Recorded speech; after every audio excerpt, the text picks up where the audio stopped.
talk about the journey. I can hear the echo from the cave. Hello! I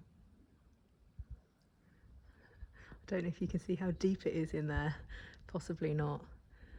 But we're just emerging. There's a crab. Oh, is there? Yeah, down there. Oh, I can't see it. Anyway, let's focus on you. Look, it's moving. Oh yeah, Go underwater.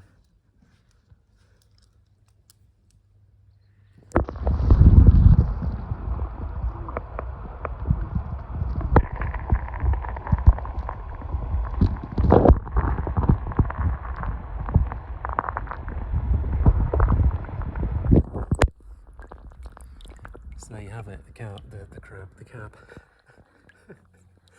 Yeah, I want to talk about the journey, how difficult it is for men, because I hear a lot that just enjoy the journey, and it's always just do this, just do that, just forgive, just have gratitude.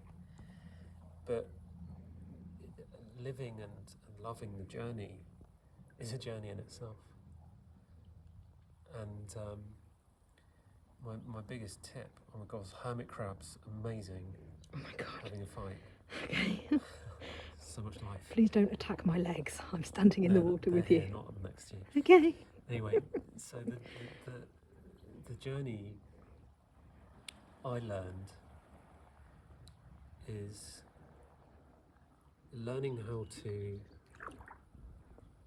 poison yourself with the truth, and how to enjoy your own devotion and light from removing yourself from self-control, from the control of, anything that's not love, essentially.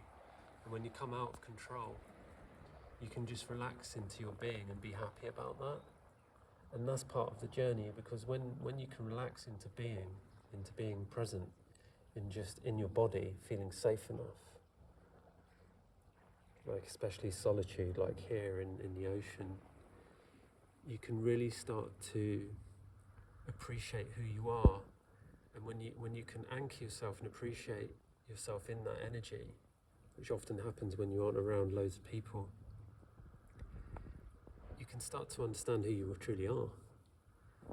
And when you can understand who you truly are, you can learn to create from who you truly are. And you can defend and stand in who you are, so that you're not influenced by who other people are and who they want you to be.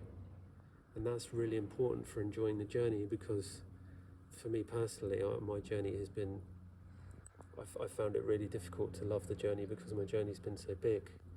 And when something's so big, it means your heart has to be even bigger to receive that love. And for your heart to be bigger, you have to love yourself more. And in order to love yourself more, you have to purify yourself more.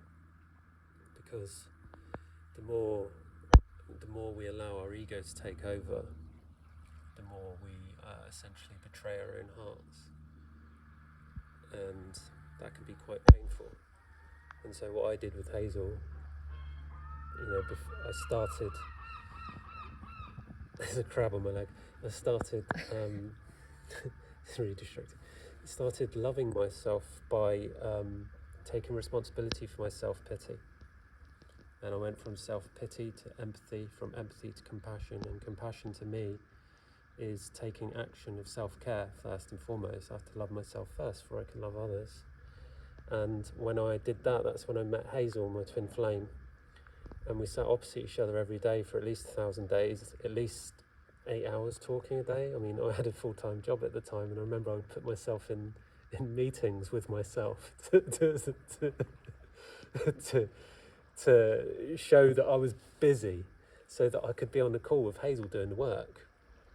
I remember I got back from where she was. I came back to London, and the next day I put myself in a meeting at 2 p.m. and we were speaking till 11 p.m. that night about consciousness, purification, and just expelling everything that we'd attached to.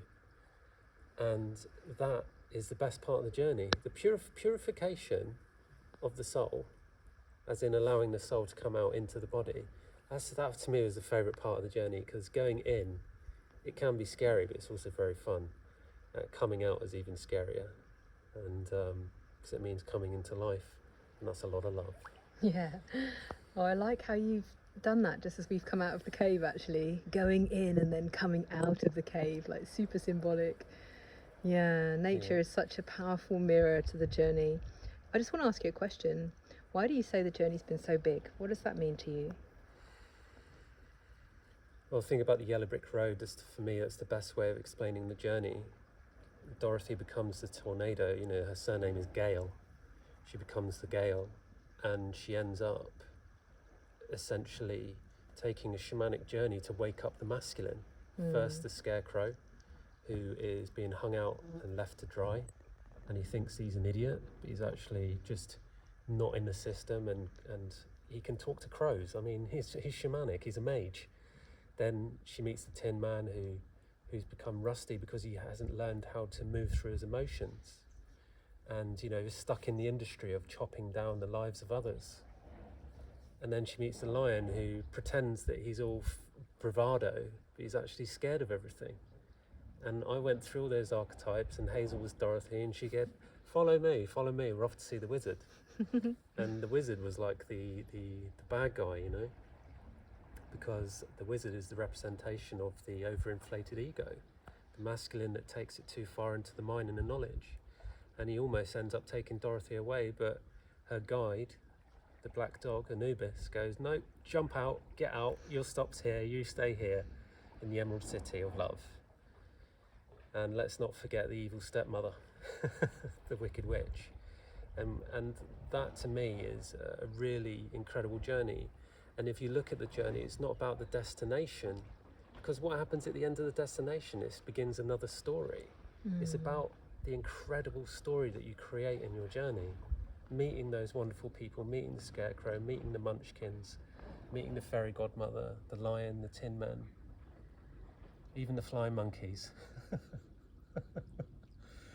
And and then it's magical. The journey's enormous, and when you finish that old journey, you have to create your own one. And I think that's what scared me, because it's about living in the unknown. When a journey hasn't been created and you have to create your own journey, it's like putting one step in front of another on an invisible bridge, like in Indiana Jones in The Last Crusade. You have to have complete faith, and to me that's terrifying. Yeah. Well, that'd be As nice. one journey ends, a new begins. Thank you for being on the journey with me. Please.